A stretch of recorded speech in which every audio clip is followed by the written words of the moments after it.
आध्यात्मिक कथा। एक कहानी। एक राजा था। वह बहुत न्यायप्रिय तथा प्रजा वत्सल एवं धार्मिक स्वभाव का था। वह नित्य अपने इष्ट देव की बड़ी श्रद्धा से पूजा पाठ किया करता था। एक दिन इष्ट देव ने प्रसन्न होकर उसे दर्शन दिए तथा कहा, राजन, मैं तुमसे बहुत प्रसन्न हूँ। बोलो, तुम्हारी कोई इच्छा है? प्रजा को चाहने वाला राजा बोला, भगवान, मेरे पास आपका दिया सब कुछ है। आपकी कृपा से राज्य में सब प्रकार सुख शांति है। फिर भी मेरी एक इच्छा है कि जैसे आपने मुझे दर्शन देकर धन्य किया, वैसे ही मेरी सारी प्रजा को भी दर्शन दीजिए। ये तो संभव नहीं है, भगवान ने राजा को समझाया।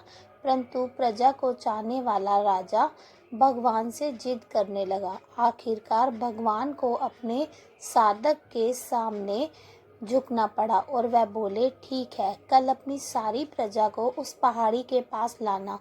मैं पहाड़ी के ऊपर से दर्शन दूंगा। राजा अत्यंत प्रसन्न हुआ, भगवान को धन्यवाद दिया।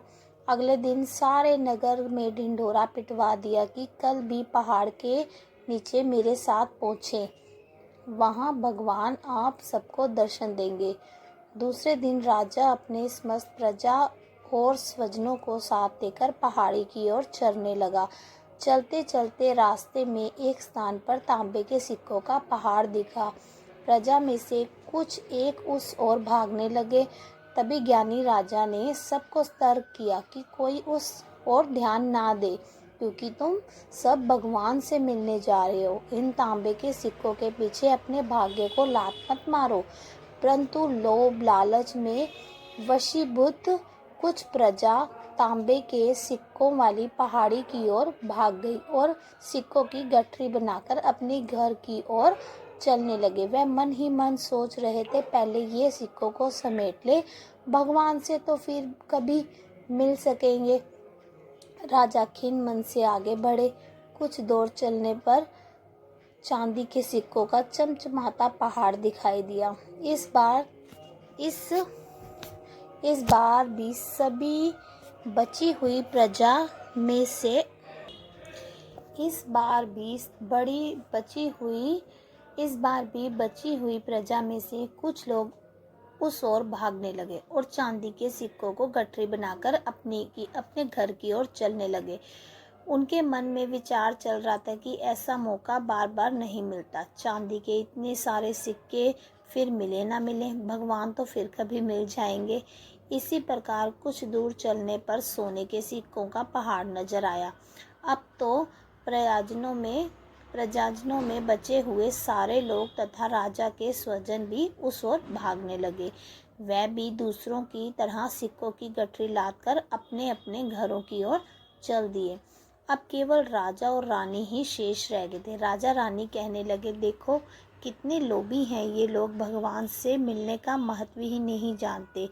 भगवान के सामने सारी दुनिया की दौलत क्या चीज़ है। सही बात है। रानी ने राजा की बात का समर्थन किया और वे आगे बढ़ने लगे। कुछ दूर चलने पर राजा और रानी ने देखा कि सप्तरंगी आभा बिखरता हीरो का पहाड़ है।